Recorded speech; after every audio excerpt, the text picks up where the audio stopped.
అయ్యగారు నమస్తే అండి. నమస్కారం. మనం ఈ యొక్క సాలగ్రామం అంటే ఏంటనేది కొంచెం భక్తులకు వివరించండి. శ్రీ లక్ష్మీ నృసింహ పరబ్రహ్మణే నమః. శాలగ్రామము అనేటువంటిది సాక్షాత్తు విష్ణుమూర్తి మనకు నేపాల్ దేశంలో ఉండేటువంటి గండకీ నదిలో ఈ యొక్క స్వయం వ్యక్తంగా శాలగ్రామాలు అనేటువంటివి అక్కడ పుడుతూ ఉంటాయి ఆ యొక్క తీర్థంలో.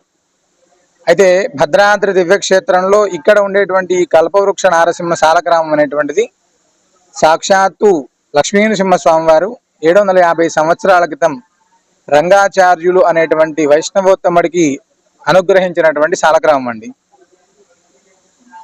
సార్ మన ఈ ఆశ్రమం యొక్క విశిష్టత ఏంటి? ఇక్కడికి భక్తులు ఎక్కడెక్కడి నుంచి వస్తుంటారు? ఇక్కడ పూజా విశేషాల గురించి కూడా చెప్పండి.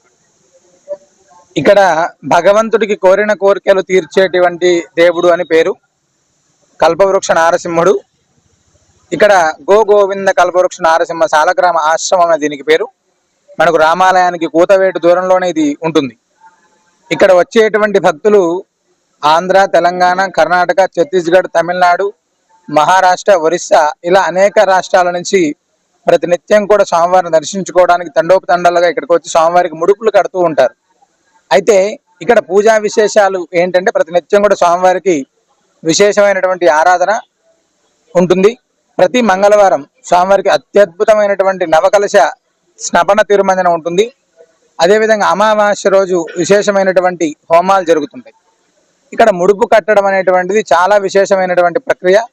ఈ ముడుపు కట్టడం ద్వారా సకల అభీష్టాలు నెరవేరుతాయని చెప్పి ఇక్కడ ప్రతినిత్యం కూడా కొన్ని వేలాది మంది స్వామివారికి ముడుపులు కడుతూ ఉంటారు. ముఖ్యంగా ఇక్కడ క్షేత్ర పాలకుడు ఎవరు? ఆ యొక్క విశిష్టత తెలియజేయండి.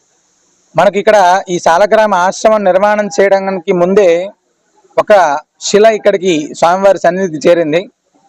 అందులో ఆంజనేయ స్వామివారి రూపం స్వయం వ్యక్తంగా స్వయంభూగా ఆంజనేయ స్వామివారి యొక్క రూపం ఇక్కడ ఆ రాయిలో వెలవడం జరిగింది. స్వామివారి అశరీరవాణిగా అదేవిధంగా ఒక నృసింహ ఉపాసకుడి ద్వారా తెలియజేసినటువంటి విషయం ఏంటంటే ఇక్కడ స్వామివారి యొక్క క్షేత్రపాలకుడు హనుమంతుడిగా ఉంటారు. అక్కడ విశేషంగా స్వామి స్వయంభుగా హనుమంతుడిని కూడా మనం చూడొచ్చు. స్వామివారికి అక్కడ విశేషమైనటువంటి పూజా కార్యక్రమాలు కూడా ప్రతినిత్యం కూడా జరుగుతూ ఉంటాయండి. గతంలో ఇప్పుడు 750 సంవత్సరాల క్రితం ఈ యొక్క శాలగ్రామాన్ని ఇవ్వబడింది అన్నారు, కానీ ఇన్ని సంవత్సరాలు గోప్యంగా ఉంచి ప్రస్తుతం ఇప్పుడు భక్తుల సౌకర్యత ఏర్పాటు చేయడం గల ప్రధాన కారణం కావచ్చు, ఉద్దేశం తెలియజేయండి. 750 సంవత్సరాల క్రితం నుంచి మా కుటుంబానికి మాత్రమే పరిమితమైనటువంటి ఈ శాలగ్రామాన్ని ఇప్పుడు ఈ యొక్క దర్శనం కోసం ఏర్పాటు చేయడం అనేటువంటిది ఎందుకు అనేటువంటిది ఈ మధ్యకాలంలో తలెత్తుతున్నటువంటి ప్రశ్న. అయితే మేము ఒక్కరమే, మా కుటుంబం ఒక్కరమే బాగుండాలి అనేటువంటి సంకల్పం కాదు, ఈ లోకమంతా క్షేమంగా ఉండాలనేటువంటిది మా సంకల్పం. భగవంతుడు గోవుకి గోవిందుడికి ఏకకాలంలో పూజ జరిగేటువంటి విధంగా ఏర్పాటు చేయమని నృసింహ ఆజ్ఞ స్వామి స్వప్నంలో చెప్పడం జరిగింది.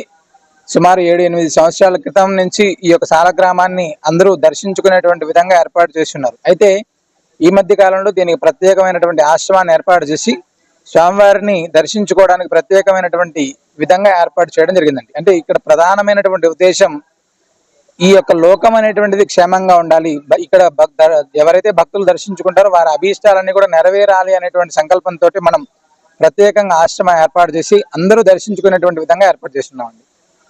ముడుపులు అంటున్నారు కదా, కోరిన కోరికలు తీర్చాలంటే ముడుపులు కట్టే విధానం అనేది ఇక్కడ ఒక ప్రత్యేకత అంటున్నారు. ఆ ముడుపులు కట్టడానికి భక్తులు ఎటువంటి అంటే నిబంధనలు పాటించాల్సి ఉంటుంది? ఆ యొక్క కార్యక్రమ వివరాలు. అయితే మనకు ప్రతి మానవుడికి కూడా మానవుడు అనేటువంటి వాడు ఆశాజీవి. అదే భగవంతుడి యొక్క అనుగ్రహం చేత అవి తొందరగా నెరవేరుతాయంటే ప్రతి ఒక్కరు కూడా స్వామివారిని దర్శించుకోవడం అనేటువంటిది జరుగుతుంటుంది. ఇక్కడ స్వామి చెప్పినటువంటిది ఏంటయ్యా అంటే పూర్ణ ఫలమైనటువంటి కొబ్బరికాయని ఒక ఎర్రటి వస్త్రం కానీ పసుపు వస్త్రంలో కానీ స్వామివారికి ముడుపు కట్టి గోవుకి గోవిందుడికి అంటే గోమాతకి శాలగ్రామానికి ఏకకాలంలో 9 ప్రదక్షిణ చేసేటువంటి విధంగా ఇక్కడ ఉంటుంది. ఈ ముడుపు అనేటువంటిది కట్టడం ద్వారా భగవంతుడికి గోమాతకి ప్రదక్షిణ చేయడం ద్వారా గ్రహదోష ప్రభావాలు అనేటువంటిది అనతి కాలంలోనే వాటి యొక్క ప్రభావం తగ్గిపోతుంది. మనం గోవు అనేటువంటిది సర్వదేవత స్వరూపంగా మనం చెప్పుకుంటాం. అలాంటి గోమాతకు ప్రదక్షిణ చేస్తే అద్భుతమైనటువంటి ఫలితం వస్తుంది, పాజిటివ్ ఎనర్జీ వస్తుంది. అదేవిధంగా సాక్షాత్ నృసింహుడే ఇచ్చినటువంటి ఈ శాలగ్రామాన్ని గోమాతను దర్శించడం ద్వారా మన కుటుంబంలో నెలకొని ఉన్నటువంటి ఏదైతే గ్రహదోషాలు ఉన్నాయో ఇవన్నీ కూడా తప్పకుండా తొలగిపోయి భగవద్ అనుగ్రహం అనేటువంటిది చాలా తొందరగా మనకు లభిస్తుంది. అందుకే ఇక్కడ విశేషం ముడుపండి.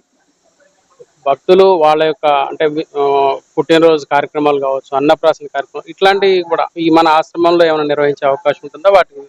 అంటే ఇక్కడ స్వామి సన్నిధికి ప్రత్యేకంగా ప్రతినిత్యం కూడా కొన్ని వందల వేలాది మంది వస్తుంటారు. ఇక్కడ ప్రత్యేకంగా సకలాభీష్ట సిద్ధిరస్తు అనేటువంటి ఒక అద్భుతమైనటువంటి కార్యక్రమం చేస్తున్నామండి. అంటే ప్రతి కుటుంబానికి గడప గడపకు నృసింహ అనుగ్రహం ఉండాలి అనేటువంటి సంకల్పంతో వారి యొక్క పెళ్లి రోజులు కానీ పుట్టినరోజులు కానీ ఇవేవైనా కూడా తెలియజేస్తే ఇక్కడ స్వామివారికి ఆ రోజు విశేషమైనటువంటి పూజా కార్యక్రమాలు నిర్వహించడం కూడా జరుగుతుంది. ఎందుకంటే ఎలాంటి రుసుము లేదు, ఇందులో ఉచితంగానే ప్రతి ఒక్కరూ కూడా స్వామికి ఈ యొక్క సౌకర్యాన్ని ఉపయోగించుకోవచ్చు. అదేవిధంగా భగవద్ అనుగ్రహం అనేటువంటిది మనకు ఆనాడు లభిస్తే మనం చాలా ఆనందంగా ఉంటామండి. పుట్టినరోజు రోజు ఉదయమే స్వామి యొక్క ఆశీర్వచనం మనకు లభిస్తే చాలా అద్భుతమైనటువంటి ఫలితం కూడా మనకు ఉంటుందండి. అంటే ఈ ఆశ్రమానికి కావచ్చు, ఇక్కడ ఆలయ అభివృద్ధికి విరాళాలు ఇవ్వాలనుకునే భక్తులకు అంటే మీ అకౌంట్ నెంబర్లు ఏమైనా ఉన్నాయా? ఎట్లా ఏ విధంగా ఇవ్వాలి? అంటే మేము సంకల్పం ఏంటంటే ఇక్కడ భద్రాచలం వచ్చేటువంటి యాత్రికులకు ప్రతినిత్యం కూడా కొన్ని వేలాది మందికి నిత్యాన్న ప్రసాదాన్ని అందిస్తున్నామండి. ప్రతినిత్యం కూడా ఉదయం 11 గంటలకు ప్రారంభమయ్యేటువంటి భోజనం మధ్యాహ్నం 2-3 గంటల కల్లా కూడా జరుగుతూనే ఉంటుంది. రాముడి దర్శనం కోసం వచ్చేటువంటి యాత్రికులకు, అదేవిధంగా కల్పవృక్ష నారసింహ సాలగ్రామ దర్శనానికి వచ్చేటువంటి యాత్రికులకు ప్రతినిత్యం కూడా వేలాది మందికి అన్నప్రసాదాన్ని అందిస్తున్నాం. అయితే ఇక్కడ ప్రత్యేకంగా విరాళాలు అంటే ఎవరైనా ఇక్కడ ఆశ్రమాన్ని దర్శించి వారు ఒకసారి ఇక్కడ జరిగేటువంటివన్నీ కూడా చూసిన తర్వాత ఇస్తే బాగుంటుంది అనేటువంటిది మా అభిప్రాయం.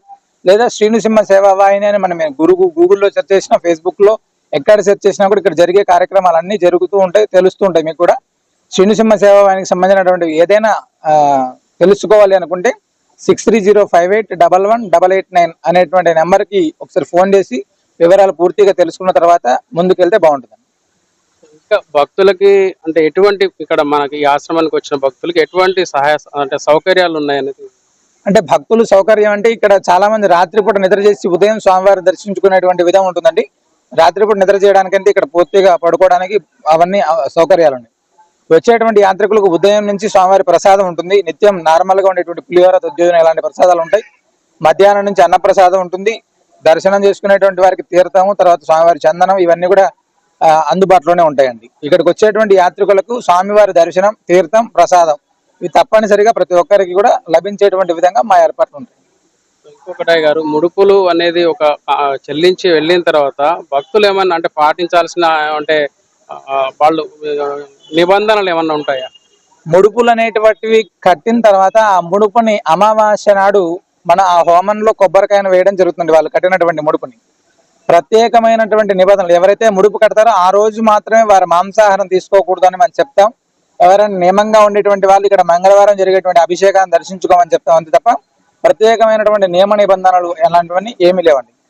భద్రాద్రి దివ్యక్షేత్రంలో పావన గోదావరి నదీ తీరానికి పూర్తవేటు దూరంలో ఉండేటువంటి కల్పవృక్ష నారసింహ సాలగ్రామ దివ్య సన్నిధిని ఆర్త జనులందరూ కూడా దర్శించుకొని, ఎందుకంటే ఇక్కడ భక్తుడు అనేటువంటి వాడు క్షేమంగా సుభిక్షంగా ఉండాలనేటువంటి సంకల్పంతో సాక్షాత్తు లక్ష్మీనరసింహ స్వామి వారి అనుగ్రహించినటువంటి కల్పవృక్ష నారసింహ సాలగ్రామాన్ని దర్శనం కోసం ఏర్పాటు చేయడం జరిగింది. మనం కూడా ఈ యొక్క అద్భుతమైనటువంటి సాలగ్రామ దివ్య దర్శనం చేసుకొని సకల అభీష్టాలు నెరవేర్చేటువంటి దేవదేవుడి యొక్క పాదాలకు మన కోరికలను వినవిద్దాం. సకల శుభాలను పొందుతాం. సర్వే జనా సుఖినో భవంతు, సమస్త సన్మంగళాని భవంతు.